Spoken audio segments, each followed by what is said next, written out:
Guys, this is the fourth of 5 podcasts exploring with scientist and energy expert Jack Kerfoot which states are making real and timely progress at reducing greenhouse gas emissions and the factors that contribute to their success. Today we'll contrast and compare 5 different states in the Southeast: Florida, Kentucky, North Carolina, Virginia, and West Virginia. Each of these states have developed environmental policies that have produced very different results at reducing greenhouse emissions. So stay with us. Welcome to Lean to the Left, home of no-holds-barred commentary, plus interviews with fascinating people. Some of them top experts, others simply with interesting stories to tell. You'll never know who'll show up at Lean to the Left. Now here's your host, Bob Gaddy. The type and power potential of renewable energy resources, that is wind, solar, hydropower, etc., varies significantly across our nation. States in the Southwest have very strong and consistent winds, while states in the Southeast have an abundance of sunny days. Environmental philosophies and policies also vary from state to state. Identifying which states are making real and timely progress at reducing greenhouse gas emissions is best done by comparing states in the same region of the country, which have similar renewable resource potential. Our guest expert, Jack Kerfoot, is a scientist, energy expert, and author of the book Fueling America: An Insider's Journey. He began his career in the energy industry in 1976 when America was paralyzed by an oil embargo. He's the principal of J.L. Kerfoot Energy Services and blogs on his website, Our Energy Conundrum, at jackkerfoot.com. Jack's a strong advocate for renewable energy as the solution for combating climate change. Hey, Jack, welcome back to the Lean to the Left podcast. Bob, it's always a pleasure to be with you. Thank you, Jack. How do we differentiate between states that are making real progress at reducing greenhouse gas emissions versus states that are paper tigers at addressing climate change? Bob, I like to look at 5 specific criteria. First is renewable energy potential for the state. Second of all is eliminating coal. How is the state done at eliminating coal? Next is environmental standards. Does the state have an environmental standard or pollution standard or even a goal? Fourth, eliminating barriers for the development of new renewable energy projects like wind farms or solar parks. And 5, resilience of the power grid. So to go back, if we talk about renewable energy potential, we've got to recognize, as you mentioned in your intro, the amount of renewable resource potential for a region varies significantly across our country. Although the Southeast does have an abundance of sunny days and solar is very adequate or very excellent renewable energy resource, the overall renewable energy resource potential of the southeastern U.S. is less than the states in the Southwest or in the, let's say in the Southwest from Texas all the way up to Minnesota and North and South Dakota. So we have to recognize and put that as a qualifying factor that states with less renewable energy resources may not have the potential to make that move as quickly or as fully to be renewable energy resource 100% than other states, let's say like Oklahoma or South Dakota or Iowa. Now, eliminating coal, the advantages of eliminating coal are actually 3 factors. One is from a climate change standpoint. Coal generates 40 to 45% of more renewable greenhouse gas emissions than natural gas. Now, to put that in perspective, the country that is the dominant producer of greenhouse gas emissions in the world is the People's Republic of China. They generate more greenhouse gas emissions than the combination of the United States, Canada, the European Union, the United Kingdom, Japan, and South Korea. And the reason they have such a large volume has nothing to do with their population. It has to do with the fact that they consume more coal. They consume more than 50 to 55% of the world's coal every year to generate power. So again, this illustrates the impact of coal from a pollution standpoint, from a greenhouse gas pollution standpoint. Now, another factor is when you burn coal, you generate what's called coal ash. And coal ash contains arsenic, lead, and mercury, which are highly toxic. In 2019, in the US, the United States Environmental Protection Agency documented 241 cases of groundwater contamination of coal ash around or near coal power plants. Some were open and operating, some had been closed down for several years. So the contamination of their groundwater is very significant, not only for the individual people, but even for crops and for livestock as well. And finally, economics. Even though some people may doubt climate change, I always like to ask them, do you like to save money? And the Yeah, reason I ask them that is that to generate electricity from wind and solar is 2 to 3 times less than coal or even natural gas today.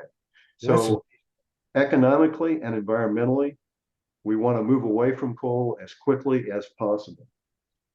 Fourth item is energy standard. Does the state have a renewable energy standard? Do they have a target? Do they want the utilities to move to reduce greenhouse gas emissions? And if not a standard, do they have a goal? Do they have any type of environmental standards that they're holding utilities to? Without those standards, utilities can do whatever they want. Fourth is eliminating barriers. Some states have very complex land access laws or very bureaucratic land access laws relative to gaining permits to develop and permit. In some of these states, it may take well over 10 years to get just the state permit. The federal permit typically takes 18 to 24 months at most. Now, what we're seeing in some states is well over 10 years. So that slows down the overall process of allowing utilities to make that move from coal and natural gas to wind and solar. And finally, it's grid resilience. When we talk about climate change, what we've got to realize what this means is extreme increases in the frequency and the intensity of climate. So we're seeing record high temperatures over large areas like heat domes, Pacific Northwest, which we had 2 years ago, record low temperatures, 10 degrees Fahrenheit in February in Texas, which almost caused the entire grid to go down. So when you have these extreme temperature swings or extreme rapid changes in climate change, or temperature changes, or rain, or droughts, what that causes is a strain on the utilities.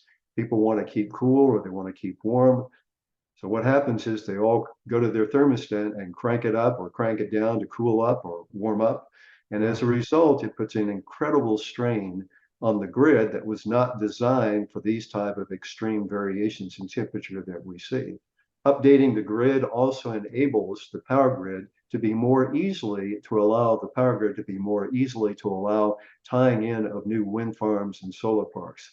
You can't just plug them in wherever you want to. It has to be where the power lines are and the main grid can handle this type of energy that we're talking about.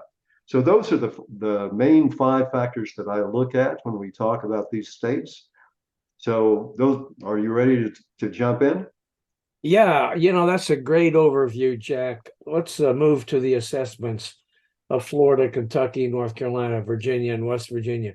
And let's see which states are making real progress at addressing climate change and which ones are really just paper tigers.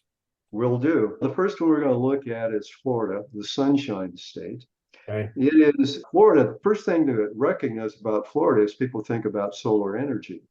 But actually, the state has renewable energy resource potential includes solar, but offshore wind, onshore wind, and the wind access potential can be very significant. Oceana, which is an international offshore energy environmental group, estimates that the offshore wind potential in Florida could generate well over 16% of the state's entire electricity from offshore wind, which is very significant. However, Florida is one of only 13 states without any renewable energy standard or renewable energy goal. So as I mentioned earlier, the state utilities have no obligation to reduce greenhouse gas emissions or to save the consumers money. In 2010, Florida used coal to generate about 31% of their power or electricity. In May of this year, only 3%. So the utilities have been very good at making the move from coal, moving away from coal. But primarily what they did was to move from coal to natural gas. So they are a major consumer of natural gas, which is, of course, a fossil fuel. We have to realize that in May of this year, which is the most recent data that I have from the U.S. Energy Information Agency, Florida used fossil fuels, primarily natural gas and coal, to generate over 80% of their electricity. And that was from what we call zero carbon, which means that 12% of that was nuclear and only 8% of that was from renewable energy, primarily solar. In 2023, we talk about renewable energy. Sometimes I hear people say, oh, will it cost jobs? Actually, that's not correct at all. That is truly fake news.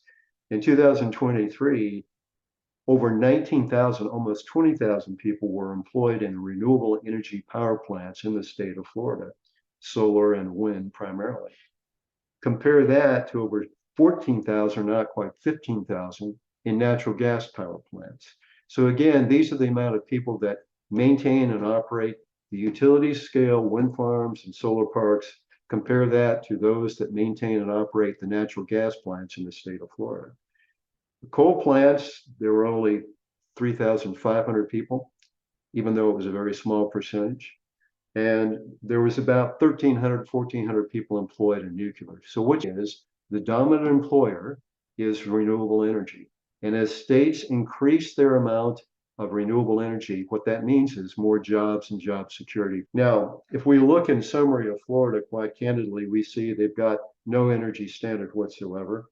They've done absolutely nothing as far as utilities or the state to try and develop the offshore wind potential. They have moved from coal, but they've moved primarily from coal to natural gas. So I see very little evidence that the state has done anything whatsoever to try and reduce greenhouse gas emissions, address climate change, and also to try and save residents of Florida money. So the consumer is being penalized and the environment's being penalized as well, which will also cause more cost to the consumer. Jack, Florida is the Sunshine State, right? It is the Sunshine State, that is correct. Why in the hell haven't they done anything to take advantage of that? I think there are two factors there. The first factor is that the cost of electricity is relatively modest. And so people don't want to pay the investment for putting in solar panels on their homes. They just feel the economic investment's not there. And those that do put it in are primarily perhaps some of the major companies, interestingly enough. For instance, Macy's, Ford, General Motors, of course, Apple, Google, FedEx, they all are now basically supporting the development of new renewable energy power plants, particularly solar parks, because for them, they see two advantages, obviously an environmental advantage, but an economic advantage. They can get off the grid from the state utility and basically sign a 20-year power purchase agreement and pay 2.5 or 3 cents per kilowatt hour to the owner of the utility park or the solar park. And they save money and they are making positive statement about the environment. In many ways, even like Disney, for instance, Disney supports and has built a major solar project to primarily run one of their major parks in Florida. Yeah. Okay. Politics have anything to do with it, do you think? I think that we can simply say in some of the states, they want to take a position that says, our party doesn't support the idea of renewable energy, although there are a few people in the Republican Party that do recognize climate change is a fact and a reality. But there are others that don't. They just want to perhaps gain the support from the coal mining lobby and to get votes from people that may not have time or energy to really understand the impact of climate change and what's happening to all of us today. You are so gentle. You know that? You're really gentle. It's my Christian beliefs. We all look at everyone and recognize that we should not cast the first stone. So I'm not going to cast that stone, although I will disagree with many of the policies of the governor of the state of Florida. Okay, let's move to let's move to Kentucky. That's the bluegrass state. What are they doing? And I find it interesting that some of the states that talk about the beauty of their state, like Kentucky, the bluegrass state, unfortunately have less than a stellar legislation or impact relative to the environment and for their state as well. It's again one of the few states that has no renewable energy standard or even a goal, but they do have solar, they have hydro, they have wind, and they also have biomass, which are basically, in many cases, it's looking at wood or wood products, whether it's harvesting of wood around forest areas to mitigate the risk of forest fires, or recycling wood from major furniture places or places that turn raw wood into timber. So again, that's a very effective way to generate the biomass type of potential. So in 2010, Kentucky used coal to generate 93% of their electricity. Of course, this is a state where coal mining began in 1820, before the Civil War.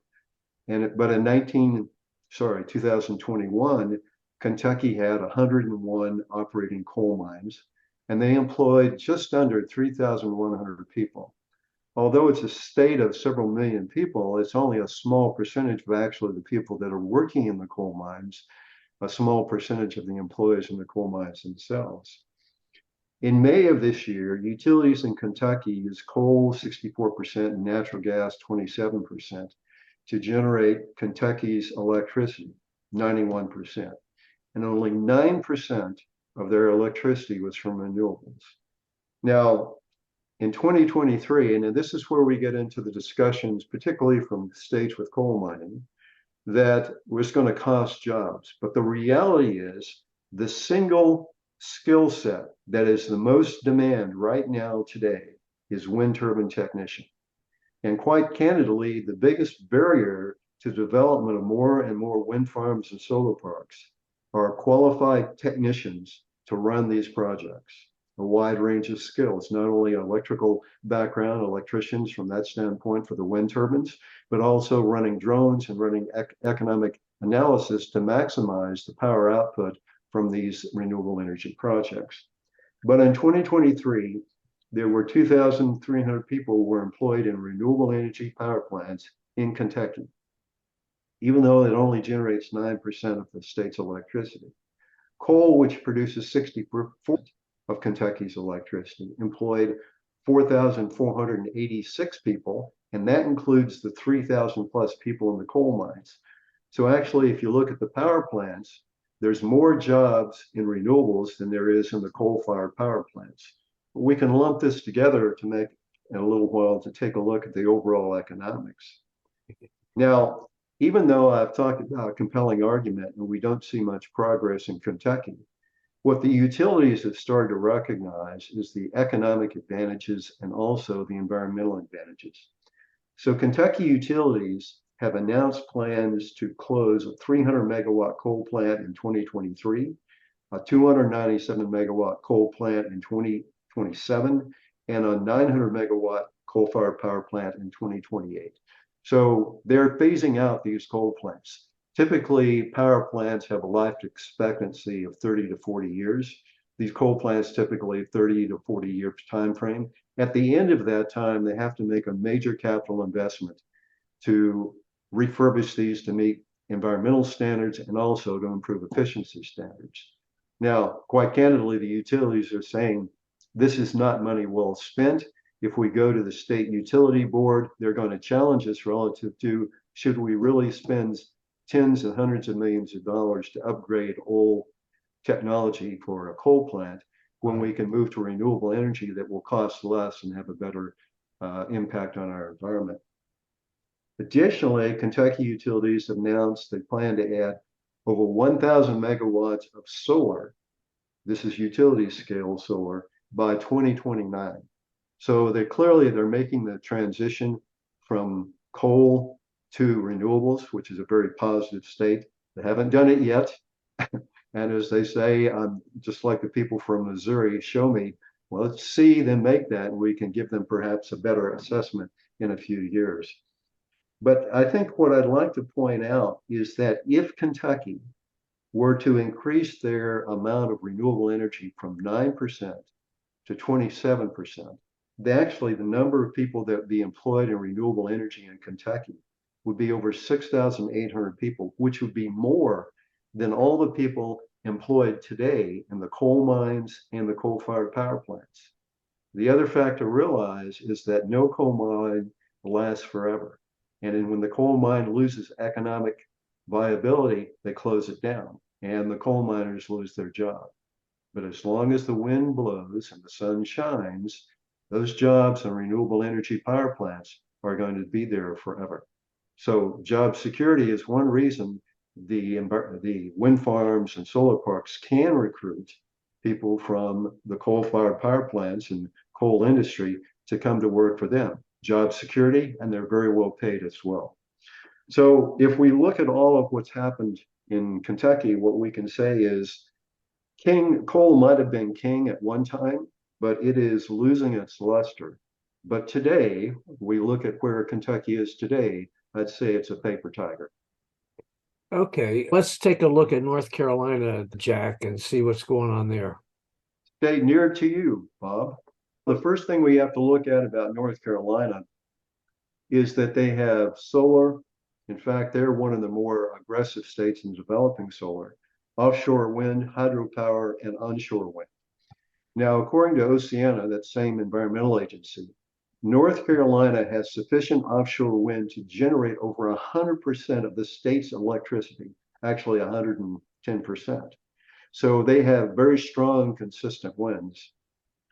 In 2007, they enacted a renewable energy standard. They want to ensure that all utilities are selling at least 12.5% of renewables by 2021, which they were and have achieved. In 2019, the Department of Environmental Quality issued the Clean Energy Plan for the state of North Carolina. And this is where they want to reduce greenhouse gas emissions for all utilities by 70% by 2030, which is a very substantial amount of greenhouse gas emissions and a very positive statement. And they want the state to be carbon neutral, which means that they basically want zero carbon effect net impact on the environment by 2050. So again, a very aggressive but realistic plan to reduce greenhouse gas emission with a plan to further reduce that in the longer term by 2050. Now, in 2023, in May of this year, North Carolina generated over 56% of their electricity from zero carbon, which is from nuclear and also renewables, compared to 44% primarily from natural gas and a little bit of coal, about 5%. Over 11,000 people were employed in the renewable energy power plants in North Carolina of this year, 2,800 in natural gas, 1,600 in coal, and 1,500 in nuclear power plants. So again, we see a state where the dominant employer by far is renewable energy industry. Now, not only does North Carolina have offshore wind, but the utilities are aggressively developing that offshore wind. They are now developing the Kitty Hawk North Offshore wind farm, which is about 800 megawatts. It's about 27 miles off of the North Carolina Outer Banks and scheduled to come online, as we call it, being commissioned, which means power going into the grid by 2026. The legislators have also enacted renewable energy standards to reduce greenhouse gas emissions. They clearly have moved away from coal, and they're moving forward in a very aggressive manner to create jobs and also reduce emissions and to reduce costs for the consumer. So in my mind, North Carolina has made real progress, and job well done to the North Carolina.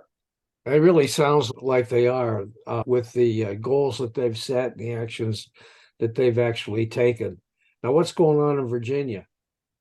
Virginia, the Old Dominion state. Their renewable energy resources include solar, offshore wind, hydro, onshore wind, and biomass. Now, Oceana estimates that Virginia could generate 80%, over 80% actually, of their state's entire electricity just from offshore wind. Now, it's important to recognize that sometimes when you talk about offshore wind projects, certain environmental groups or the fishing industry will raise concerns because they're not aware of that. So anytime there's an offshore wind project, environmental agencies have to go out, marine agencies to take a look at where the wind farms are, where they negatively impact the fishing industry or potentially migration of marine species that may be coming in the offshore area. They have passed all of these without any issues whatsoever. In 2020, Virginia enacted a renewable energy standard requiring all utilities to sell 100% of their electricity from renewables by 2050. Coal was first mined in Virginia before the Civil War, 1748. And in fact, before the US was the United States was even a country. Into 2021, 32 coal mines are operating in Virginia. And in 2010, Virginia generated about 40% of their electricity from coal. But in May of this year, only 1% of the state's electricity is generated from coal. So they've made a swing from a major coal user to a major cutting back completely. In May of this year, Zero Carbon generated just about 50% of their electricity, nuclear about 35%, and renewables 15%, and compared to natural gas at 50% and 1% for coal. So they've made a real transition from coal to renewable energy and also maintaining nuclear, which is zero carbon output as well. In 2023, over 8,000, almost 500 people were employed in renewables compared to 2,400 in nuclear and about 1,800 in natural gas power plants and less than 800 in coal plants in Virginia. So if we look at where they are, Virginia actually had the first offshore wind farm in federal waters. State waters typically go out to 8 to 10 miles offshore. And then any type of operation outside of that has to be through the federal government. But they had the first, in 2021, the first phase, which is called the Coastal Virginia Offshore Wind Farm, came into operation. And they are currently in the process of expanding that second phase, which will be over 1,200 megawatts of 2,600 megawatts of offshore wind, which will be commissioned by 2026. So that will be one of the largest, if not the largest, offshore wind farm by 2026, providing clean, green energy for the state of Virginia. They have a renewable energy standard. They've made progress at moving away from coal. They're developing offshore wind, which is obviously a resource they have an abundance of. So from my standpoint, a job well done to Virginia. That's good news. Now we turn to West Virginia, the mountain state, Jack. The mountain state, yes. And for historians, we know that one time Virginia and West Virginia were one state, but then they divided based on political differences just around the time of the Civil War. But the mountain state, they have renewable energy resources, which include significant hydro, also wind, biomass, and also solar as well. Again, it's one of 13 states that has no renewable energy standard or even a goal. So utilities have no obligation to reduce greenhouse gases. In 2010, they used coal to generate 95% of the state's electricity. In May of this year, 84%. So coal is still king in West Virginia. Commercial coal mining began in West Virginia in 1810. Today, there are over 135 mines in West Virginia, and they employ more people in the coal industry than any other state. Just under 9,100 people are in coal mines in West Virginia. They only use renewable energy to generate 7% of their electricity, which is primarily hydro with a little bit of solar. In 2023, 1,100 people were employed in renewable energy, even though they only generated 7% of the state's electricity. Coal, which generates 93%, employed 10,000 800 people, and that's in coal mines, which is the 9,100 in the coal mines, and then in the coal fuel power plants. Utilities in West Virginia have been very slow to develop renewable energy resources. If you have been to West Virginia and talked to people there, you'll find many towns that used to be coal mining towns that, when the mines closed, it basically devastated the community, and also contamination from coal ash as well. So the legacy of coal in West Virginia is not good. I remember many years ago working there, and the contamination in the rivers and the streams was incredible, and also toxic water as well. Now, the legislators have also provided financial incentives for coal fuel power plants in an effort to maintain the jobs for the coal plants, even though if we look at the number of jobs in renewable energy, the solar and hydro, and a little bit of wind that's there in West Virginia, and compare that to the coal-fired power plants, they actually generate more employment from the renewable energy power plant. So from my standpoint, legislators are wasting states' money and are actually limiting the ability for new jobs, future new jobs for the state of West Virginia. If you were to increase the state's renewable energy from 7% to 70%, I know that's a big jump, but actually technically it would be feasible. You would actually employ over 11,000 people in the renewable energy power plants, in the wind turbines, the solar parks, hydro, and that would actually be greater than the number of jobs in the coal mines today, assuming no coal mines are ever closed, which of course we know that they are when they're mined out. From a long-term standpoint, the state is taking a very short-term view and is really not doing anything for the environment, actually being very negative for the environment, and also costing the taxpayers and people of the state money relative to their utility costs and long-term benefits of secure jobs for the state of West Virginia. In my mind, West Virginia is a paper tiger that has done far less than a state like Kentucky, which also has a long history of coal mining. Jack, what in your view would be the biggest potential for West Virginia for renewable, wind or solar? Actually, a bit of hydro. There are what they call, not the big hydro projects, but what they call the mini hydro projects as well. And also there are certain areas of West Virginia where the wind is quite strong in the sort of the mountainous areas that would generate very good jobs from, and very strong hydropower potential. In some parts, there's solar. So it'd be a bit of a patchwork, a bit of hydro, a bit of solar, and a bit of wind, depending on where you are in the actual state itself. But the combination is enough to really provide a significant amount of power, correct? Absolutely. And more importantly, long-term jobs that don't go away. Okay, Jack, I have a couple questions for you about what you've just said about the job potential. Are the coal industry job skill sets transferable to solar and wind? In the advantage of the coal, the biggest problem that you have to realize, I'm going to have to take a step back here and say in around 1920, there were 1 million people, 1 million Americans employed in the coal industry. Okay. Mm-hmm. And today there's about 50,000 in the coal industry, in the coal mines, coal operations. The reason for that job loss is not the drop in the quality of coal, it's automation. Okay. Now, the advantage of the coal mine is that they've been trained in excellent safety standards, and they know operations in routine. They understand the safety protocol and procedures. That is very easily transferable, particularly to wind and also to solar parks as well. So the answer is yes, and there's a critical shortage. A friend of mine works for one of the power companies that focus on primarily wind, and his comment is, his biggest concern is where are we going to get the people in 2030 to work on our wind farms? He's saying right now, we're barely keeping our head above water. We lose a couple people, they may retire, and then it will recruit a couple new people that were interested in going to work for renewable energy.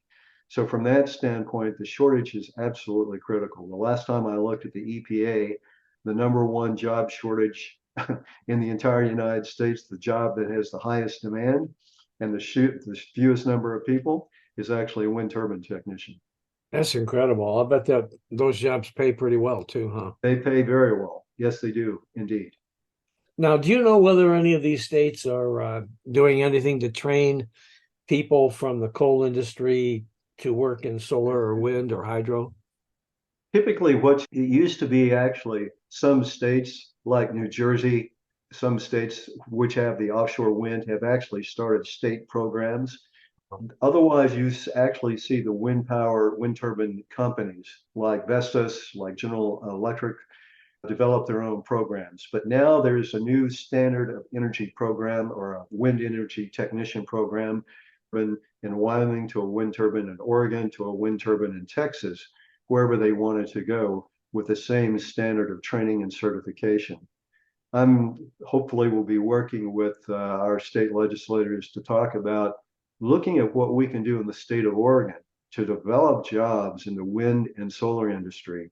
Because as we develop more and more renewable energy in our region, Pacific Northwest, we need to quite candidly start looking at where are those people going to come from. The answer is it's more in the wind actual turbine companies or the solar companies will provide the training, but a few states that really understand the importance of the training and development of that workforce, like New Jersey and New York, then you start to see those states fill those vacancies very quickly, and they also get the jobs going very quickly, and they can get their offshore wind projects up and running because those wind turbines still need people to maintain them. And without those people and resources, then quite candidly, they can't run those wind farms and solar farms. Okay, so what can we learn from the energy policies of these 5 states in the Southeast, Jack? Florida, Kentucky, and West Virginia have neither an energy standard nor an energy goal, which perhaps explains why these states have no real obligation to reduce greenhouse gas emissions and really have done very little at developing the renewable energy resources for the state. Now, the exception could be Kentucky. If they move forward with their program of closing the 3 or 4 coal-fired power plants over the next 5 to 10 years, and also develop these solar projects as they've stated they intend to do, then you could start to see that we see a state like Kentucky really starting to develop their resources. And when they do, they'll see their power costs go down, and they'll also see better jobs and long-paying jobs that don't disappear when the coal mines go out or the gas field produces its last molecule of gas. So those 3, I would say, are, again, unfortunately, paper tigers, although I have hope for Kentucky. When we talk about North Carolina and Virginia, not only do they have strong offshore wind, these states are really going out of their way to develop these resources. And that to me is very positive. So if we think back to when we looked at the Southwest and the Great Plains, we see states like Oklahoma and New Mexico and South Dakota, strong winds and developing those resources. Colorado, strong winds, but a much slower pace than these other states. So North Carolina and Virginia really have done an excellent job of developing their resources, and their economies will benefit from this as well. But not, you can't say the same for the other 3 states. No, you will see they will cost the taxpayers and the voters money, and they will also see an impact relative to long-term employment. And with higher electricity costs, what that means is if you're a company that's looking to come to the US and set up a manufacturing, as many of these companies are, particularly in Europe right now, power costs are so high in Europe, they can come to the US and the cost for electricity is about a third or even 20% of what they're paying right now. So as a result, you're looking at major manufacturing companies relocating to the US, especially out of Germany, because they've gone from the cheap gas of Russia to now importing liquefied natural gas and also shifting back to coal just to maintain their power grid. And they're looking elsewhere where they can get technical quality people, set up an operation, low cost power, and a good tax environment. So from that standpoint, Why would I go to Florida, Kentucky, and West Virginia when I can go to North Carolina and Virginia? Very good question. All right. Do you have any final thoughts about all of this? I keep driving home the point that the clock is ticking and that we have to take action immediately. And we need to ensure that everyone is well informed when we talk about this, the economic advantages, the environmental advantages, and the climate change advantages of making the move to renewable energy. So I would also remind people we've got one more coming up of the 5-part series. This will be on the western states of the US, from Arizona all the way up to Washington, and looking at who are paper tigers and who are making real progress. And I think the viewers will find it very interesting. Okay, you guys, to check on that episode, just go to podcast.leantotheleft.net. You'll find a schedule of all of our episodes there, and you can just mark that down. We don't have that one scheduled yet, but we will soon. Jack, thanks very much. It's been great. This has been great once again. Thank you very much, Bob. It's always a pleasure to talk about one of my passions, which is reducing greenhouse gas emissions and saving taxpayers money. Hey guys, I hope you enjoyed this Lean to the Left video and that you learned something as well. Please come back on a regular basis and check out our interviews with guests on topics that I hope you find interesting, entertaining, and enlightening. And you can check out the schedule of upcoming shows, guests, and topics at podcast.leantotheleft.net. You can also subscribe to our audio version there or to our video shows here at YouTube. And follow us on social media, Facebook at the Lean to the Left Podcast, Twitter at Lean to the Left 1, Instagram at BobGaddy_Lean to the Left, and TikTok at Lean to the Left. Our goal is to be informative and entertaining as we and our guests comment on the latest developments in the news and about the social issues that concern us all. This is Bob Gaddy signing off for Lean to the Left. Thanks for sharing your time with us.